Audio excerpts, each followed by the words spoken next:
Friends, welcome to you. Welcome by study smart with Tarun. आज हम एक टॉपिक डिस्कस कर रहे हैं जो कि करंट का टॉपिक है और हमारा आज का टॉपिक है first payment bank of India. देखिए, टॉपिक इंपॉर्टेंट है। आने वाले यूपीएससी एग्जाम, स्टेट पीसीएस या कोई भी एग्जाम हो वनडे, सभी के लिए ये इक्वली इंपॉर्टेंट है। तो चलिए डिस्कस करते हैं भारत के पहले पेमेंट बैंक के बारे में। तो क्या आप जानते हैं भारत का पहला पेमेंट बैंक कौन सा है? जी, भारत का पहला payment bank Airtel payment bank है।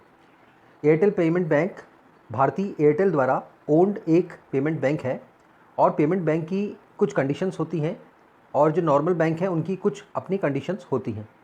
तो कुछ स्पेसिफिक कंडीशन जो हमारे एग्ज़ाम के पॉइंट ऑफ व्यू से काफ़ी ज़्यादा महत्वपूर्ण बन जाती हैं, उनमें से एक कंडीशन ये है कि किसी भी पेमेंट बैंक में मैक्सिमम डिपॉजिट प्रति कस्टमर द्वारा मात्र रुपये 2 लाख का ही स्वीकृत किया गया है। यानी कि अगर कोई भी कस्टमर पेमेंट बैंक में जाके अपना पेमेंट डिपॉजिट करना चाहता है तो वो मैक्सिमम 2 लाख रुपए की ही डिपॉजिट अमाउंट को डिपॉजिट कर सकता है। क्वेश्चन ये भी बन सकता है कि एयरटेल पेमेंट बैंक का हेडक्वार्टर कहाँ है? तो नई दिल्ली इसका हेडक्वार्टर है, आप ध्यान रखिएगा। अब बात करते हैं पेमेंट बैंक का इतिहास के बारे में। तो पेमेंट बैंक का गठन करने के लिए आरबीआई द्वारा कहा गया और आरबीआई द्वारा एक कमेटी बनाई गई, जिस कमेटी का अध्यक्ष नचिकेत मोर जी को बनाया गया। तो इसलिए पेमेंट बैंक के लिए गठित कमेटी भी कभी कभी एग्ज़ाम में पूछी जा सकती है और ये पूछा जाएगा कि इस कमेटी की रिकमेंडेशन से पेमेंट बैंक का गठन भारत में किया गया। तो आपका आंसर होगा नचिकेत मोर कमेटी, याद रखिएगा। पेमेंट बैंक के लिए जो स्वीकृत धनराशि है जो आरबीआई के द्वारा है वो 100 करोड़ रुपए है। 100 crore rupees is the sanction amount by the RBI for the payment bank. Payment bank का जो कॉन्सेप्ट है ये आरबीआई ही का ही कॉन्सेप्ट है और आरबीआई ने कुछ कंडीशंस रखी हैं पेमेंट बैंक के फंक्शनिंग के लिए। उनमें से कुछ इंपॉर्टेंट कंडीशंस को हम यहाँ पर डिस्कस कर रहे हैं। सबसे पहली इंपॉर्टेंट कंडीशन ये है कि पेमेंट बैंक ना तो कोई क्रेडिट ना ही कोई लोन किसी भी कस्टमर को दे सकते हैं। यानी कि payment bank can not issue any credit और any loan to the customer. लेकिन पेमेंट बैंक कुछ भी पेमेंट डिपॉजिट ले सकते हैं, यानी कि अमाउंट जो डिपॉजिट है डिपॉजिट वो ले सकते हैं, लेकिन लोन या क्रेडिट नहीं दे सकते हैं। इसके अलावा करंट अकाउंट है, सेविंग अकाउंट है, ये सब फैसिलिटीज़ पेमेंट बैंक को आरबीआई द्वारा स्वीकृत की गई हैं और आरबीआई के माध्यम से पेमेंट बैंक करंट और सेविंग अकाउंट दोनों ही प्रकार के अकाउंट अपने बैंक में खोले जा सकते हैं। इसके अलावा ATM card, debit card issue करने की परमिशन भी आरबीआई ने पेमेंट बैंक को दी हुई है। बात करते हैं एक बैंक की जिसे हम एक्सिस बैंक के नाम से जानते हैं। बढ़ती का नाम जिंदगी, ये इसकी पंचलाइन है, एग्जाम में पूछी जा सकती है, तो आप ध्यान रखेंगे। Punchline of axis bank that is बढ़ती का नाम जिंदगी।